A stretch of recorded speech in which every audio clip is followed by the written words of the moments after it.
Oh, welcome to Cagayan. Makagago! Ukinam!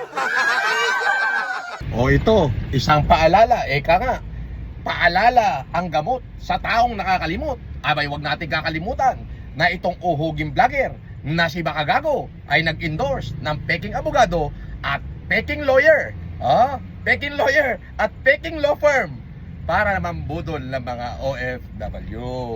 Oo, ang matindi pa nito at ang malupit doon, alam nyo kung ano malupit doon? Yung inendorso niya ay puganteng kriminal. Natadtad ng warrant of arrest at saksakan dami ng nadenggoy ng mga OFW. Aba, minimum 250,000. Kaya Makagago, eto ang sayo!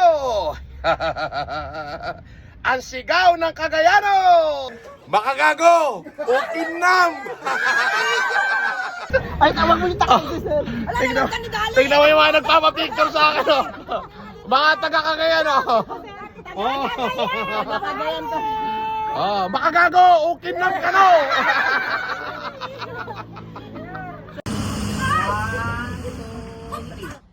Ano yung pangalan ng restaurant? Jenny's Kambingan!